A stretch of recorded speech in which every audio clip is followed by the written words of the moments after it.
Okay, hello everyone. This is just a supplementary video for the geometry unit being run at UWA, Math 3033.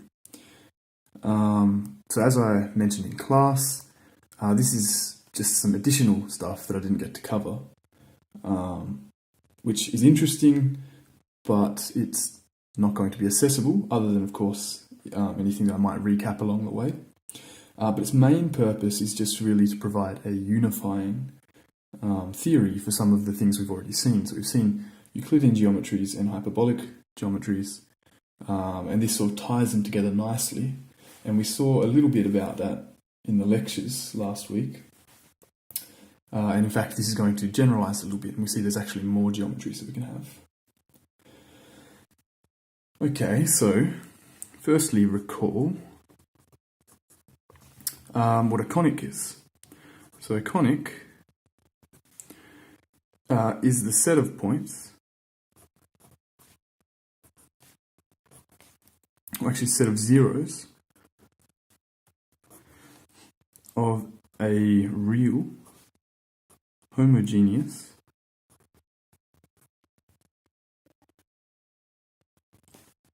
quadratic equation.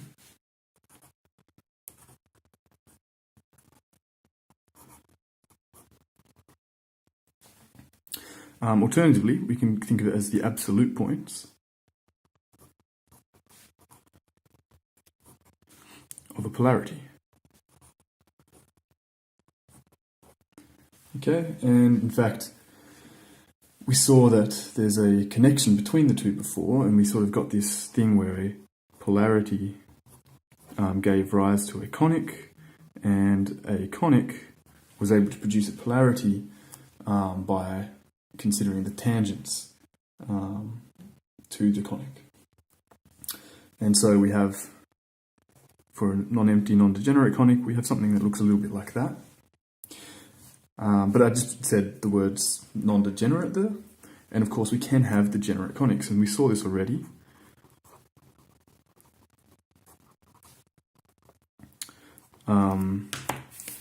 Right at the start when we introduced conics.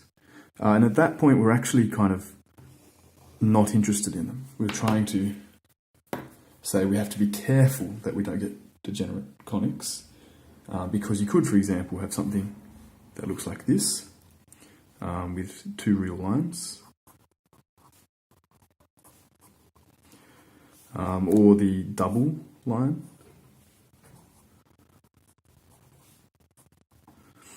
or just a single point.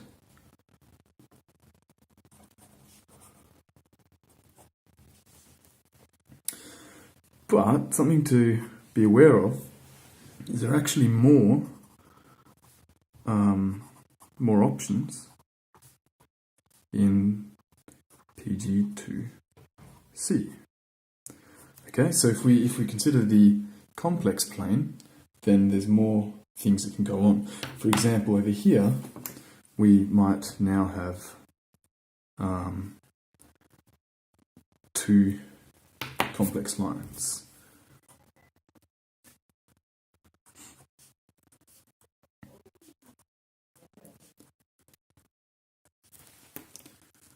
Okay.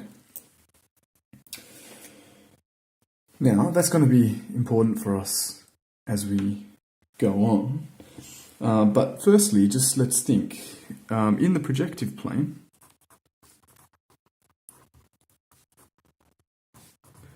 we saw that everything can be dualized.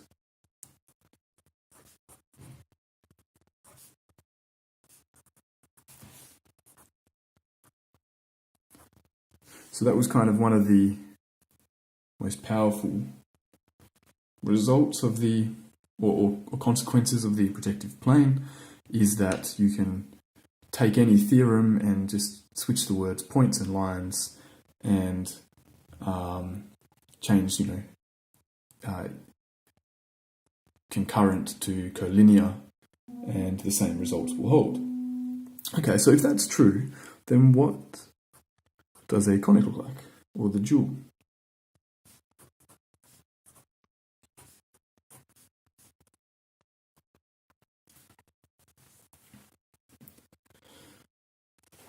Okay, so to work this out, we want to think a little bit about the tangents. Now, I'm not really going to go through and work it all out and motivate it. Instead, I just want to state a definition. So we have a conic, just a standard conic, is the set of points P such that P transposed multiplied by A multiplied by P equals 0. Okay? So that's really just like the definition. If we took this matrix A as the gram matrix, then we define the polarity, and here we have the zero, or the absolute values, absolute points, sorry. And so all the zeros of this equation gives the conic. So A is then our gram matrix, and P is a point. So if we were to dualize this, what we get is essentially the same thing, but now with lines such that the lines satisfy this equation for some matrix B. So B is the gram matrix, and L is a line. That might be a little bit harder to think of, that conic, because we're talking about lines now.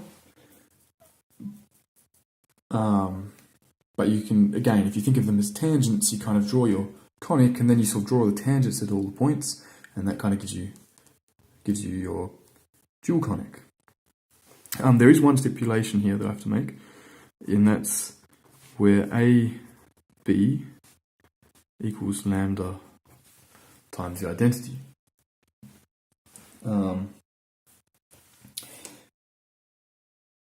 Yeah, okay. So here, this B gram matrix here for the dual conic is actually the adjoint of the first conic. We would call this conic here the primal, and this is the dual conic.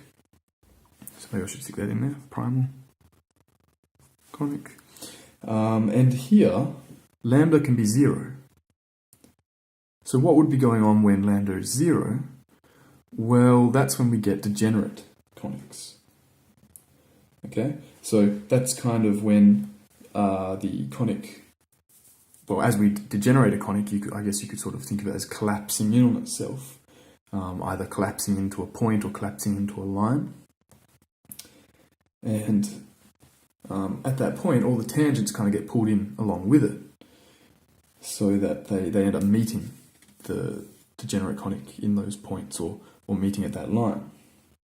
And of course, that kind of makes sense, that really all lines then are tangent, because tangent just means to meet in one point. So if there is only a point, or if there is only a line, then of course there's going to be a lot of tangents. And in fact, all these AB matrices have been classified. So here there's a nice little table, and you can find this in Jürgen Richter-Gebert's Perspectives on Projective Geometry. It's actually a really good book. A lot of this stuff has come from there and is explained in more detail and with a lot more motivation in that book, so that's a good place to go for more. And we can see that these are all the different AB combinations. So we can classify all our matrices A, and essentially they're determined by the signature. That's what these little tuples indicate, is the signature of the matrix, so the positive and negative eigenvalues. And also that the primal-dual pair is actually a projective invariant. So if we transform these matrices, what we get remains a primal-dual pair.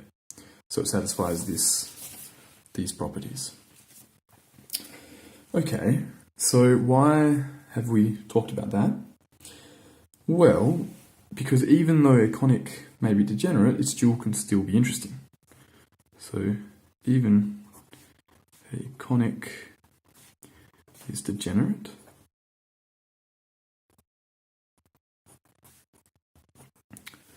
its dual can be interesting / useful. So it can give us information. And so let's see how that happens. Well, recall that we could go from the projective plane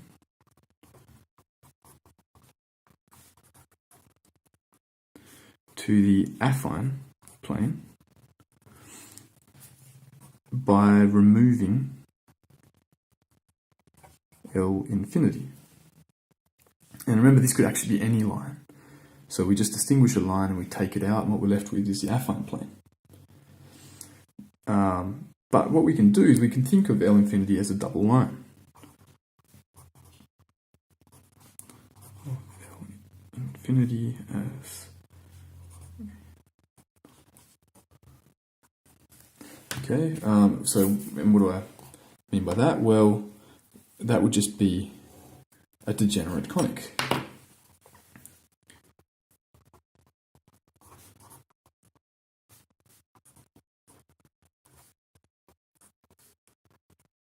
Okay, in this case, that would be z squared equals 0. And so we get this little matrix here, A equals, we get zeros on the diagonal except for a 1 down the bottom. And that was how we can sort of distinguish L infinity by considering conics now. And then we were able to go further to Euclidean, the Euclidean plane, by defining perpendicularity, and we did that via this involution on the line of infinity, which we called star. But really, what was interesting was just the points I and the point J. Okay, so we had these two, we had the line of infinity, and then we had this point I and this point J, which were complex points, and they were what determined a circle.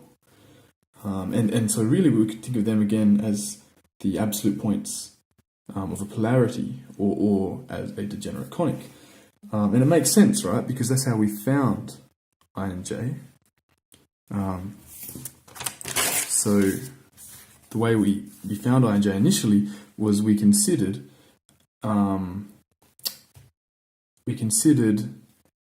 how a circle met the line of infinity.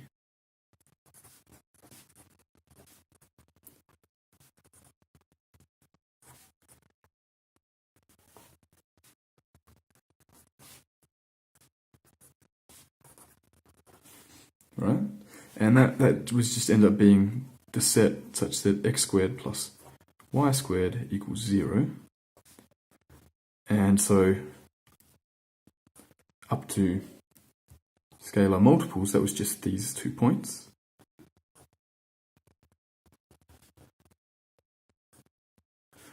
And that was what the points that we called I and J. And so what you notice here is this, well, this is a degenerate conic. So we've actually already done that just without really talking about it. And if you look at this, well, this would have the matrix B equal to 1, 1, 0. And so the product of A and B will give us 0, which is 0 times the identity matrix. So it still fits that equation. As I pointed out, that's important to realize we can have 0 because that corresponds to the degenerate case.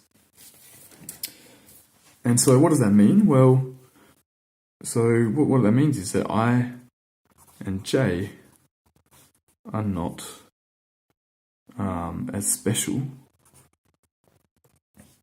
as they might seem. Okay, so when we first found them, they seemed a bit strange, a bit magical almost, just these bizarre complex points that were somehow on our line of infinity, and they kind of made everything work, and the cross ratios and the definitions of perpendicularity and everything like that came back to these I and j. But actually they're just the points of a degenerate conic. And so of course we can then think about other conics.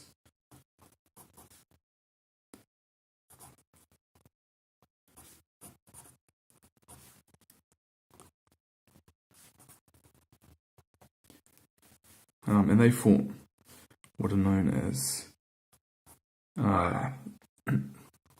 the Caley-Klein geometries. And so we saw that already with the hyperbolic geometry, and that was the Beltrami-Klein hyperbolic plane, or the model of the hyperbolic plane. And well, if we kind of generalize that, we get these Caley-Klein geometries. And what it turns out is that Euclidean is just a special case. Oops, sure, finish my E first. Okay, so if we look back at the table here, then what we get over here is the Euclidean, right? We've got a real line, the line of infinity, with two complex points, our I and our j. And then up here, we have the hyperbolic.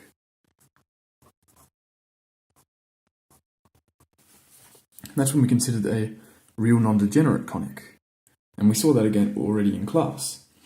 And so hopefully that now makes a bit more sense to why we might consider the conic and call this the line of infinity. In fact, it seems a bit more natural now, doesn't it? Well, here we have the non-degenerate conic. Well, the Euclidean actually arose from considering degenerate conics. So perhaps this is actually a more natural thing to consider, is the non-degenerate case, even though that perhaps seems more unintuitive. So I guess one thing that should hopefully impact upon you is that, well, really the Euclidean is just a special case of all of this. And what we saw here as well, in our definitions with the cross ratio and everything, we had all our lines through I and j, but then in the hyperbolic case, we had the tangent lines. And again, that makes sense because here we're considering the dual conic, and the dual conic consists of just 2 points, so of course all lines go through those, other than the L infinity, and are therefore tangent. But as soon as we consider a non-degenerate conic, and in this case the real non-degenerate conic, its dual is the same conic, so we're going to be considering proper tangents. And of course, one other thing that then hopefully makes a bit more sense is why sort of our Laguerre formula for distance and angle and things pops up in different places. And in fact, that's just a consistent thing across all the Caley-Klein geometries, where all we're doing is we're changing the constant in front of them. So for Laguerre, we had 1 on 2i times the log of the cross ratio. And that 1 on 2i changes depending on which geometry we're talking about, up to some sort of scalars, and often we choose them so that they're nice. But then just to finish off this table, this top one here, we have a complex non-degenerate conic, and that corresponds to the elliptic case. And then down here, we have a real line, but instead of having 2 complex points, we have 2 real points on the double line. So this has a lot of properties that are very similar to Euclidean, so we call it pseudo-Euclidean.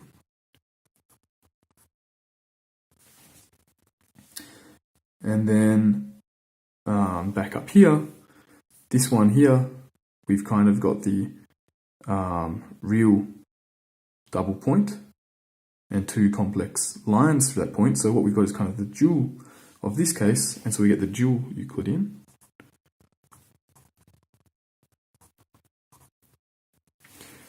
And the next one is the dual pseudo-Euclidean.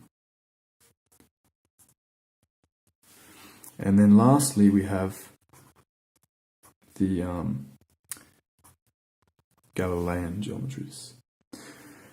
And there we go. So just by considering a conic and its dual, we were able to classify all the different geometries that arise sort of naturally from embedded in the projective plane, or at least all the Caley-Klein geometries. And we saw that Euclidean and hyperbolic are sort of as natural as each other, and they're both just special cases embedded inside the projective plane.